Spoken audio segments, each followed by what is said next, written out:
question I'm being asked a lot at the moment in this time of lockdown is, what's the proof that God exists? Well, I believe it is abundant, and just a brief little overview now for the evidence for God. A few years ago now, I published a book called Evidence for God. There are 7 chapters in it, and I want to eventually do a video on each of the chapters, but now just a really quick whistle-stop brief taster and overview. The famous author who died recently, John Mortimer, who wrote Rumpole of the Bailey, he was a QC himself, and once at a drinking party, a bishop asked him, Mr. Mortimer, why don't you believe in God? And his answer was this: insufficient evidence, dear boy, insufficient evidence. Well, I believe there's an abundance of evidence for God being there. And I've got 7 points I want to rapidly make. They all start with the letter C for our memories. First of all, creation. Where has everything come from? Science would say Big Bang and evolution, 14 billion years, an infinitely small dot that's infinitely powerful, throws out all time and space and matter. But is that true? That's a matter of faith also. There are 3 possibilities for the origin of the universe. First of all, did it make itself? Well, that violates the first law of thermodynamics. Energy can neither be created nor destroyed. Is the universe eternal? Has it always been there? That would violate the second law of thermodynamics on entropy. Entropy increases within a closed system, so it cannot be eternal. Third possibility is that some being, what we call God, made it. But the question then comes, where did God come from? Well, by definition, God is eternal. And that doesn't violate the laws of physics and nature, because God is pure spirit. And we're told that the universe, the heavens declare the glory of God. So, first point, exhibit A, creation, the universe. Second exhibit, the coincidences. Everything is fine-tuned. We're told that the earth lives in the Goldilocks region, just the right distance from the sun, the right temperature, the right amount of water, the right activities taking place, the way that the moon is balanced and counterpoises the earth to spin on its axis, and 23-degree angle of rotation, the nature of water, it is densest at 4 degrees, the position of Jupiter guarding us from asteroid strikes. If the universe declares that God is there, coincidences tell us that God is good and benevolent and not malevolent. These things are out there. Third piece of evidence, craving. This is something more internal. Mankind is found to be a worshipping being. Religions the whole world over. When lost tribes are discovered, they're not polluted with religion, they already have religion. Even atheists declare that deep down they believe in God. Jean-Paul Sartre, God does not exist, but that my very being cries out for him. I cannot deny. Blaise Pascal, a French mathematician and philosopher, said this: within every human being is a God-shaped vacuum. Why this religion? Why this craving? Well, he is there.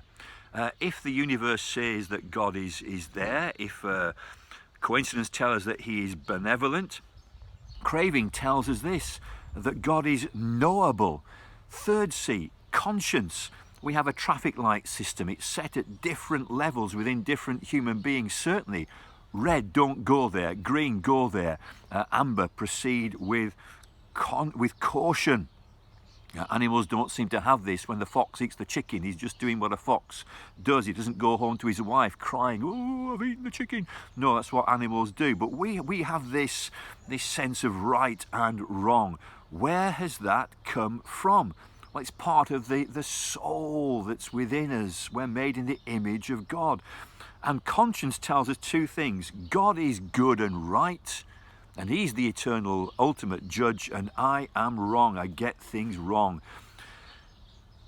Fifth piece of evidence, the canon, or the Bible. Canon means collection, and there are 66 books in the Bible. The Bible is the greatest story ever told. Now, I love reading Tolkien and Lord of the Rings and the wonderful world that Tolkien devised in his mind. But the Bible, what a story, what a story. In a nutshell, God creates mankind to know him. He makes a universe for them to enjoy and that displays God's glory. But man fell. He made a decision to go against God and go his own way. At that point, he dies. He's dead spiritually. He's cut off from God. He dies physically. He'll die eternally. But God doesn't want that. So right at the point of the fall, he announces the rescue plan. And throughout the Old Testament, in pictures and prophecies and types and shadows, it's pointing towards one who will come. Matthew, Mark, Luke and John, he arrives. The rest of the Bible tell us what it all means. Jesus came to take away our sin, our biggest problem. And he did it by dying and rising again from the dead. One central message of the Bible.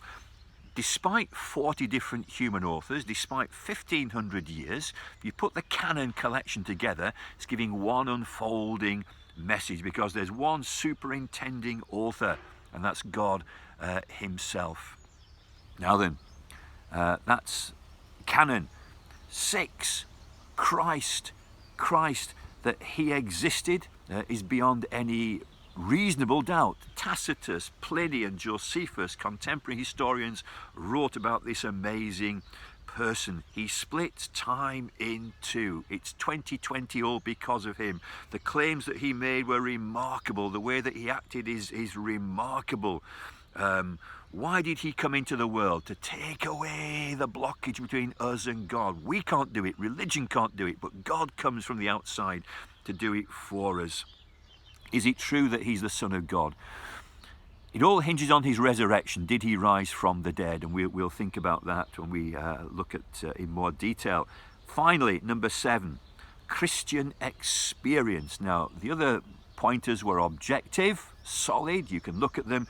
This is subjective. It's my personal experience of God through Jesus Christ.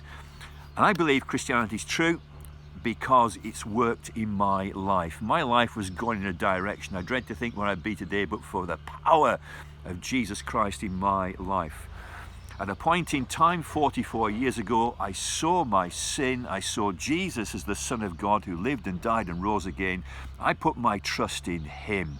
And radically my life has been changed. He's now the center of my life. He's the one I look to constantly. He's the one who will take me to heaven. And I know God through Jesus Christ. Well, there's 7 powerful pointers. I want to look at each one individually in a series of videos. But there's a little bit of a taster. John Mortimer, insufficient evidence. I believe that the evidence is conclusive and it points towards this awesome being of God. Evidence for God. 7 reasons to believe in the existence of God. 7 powerful pointers.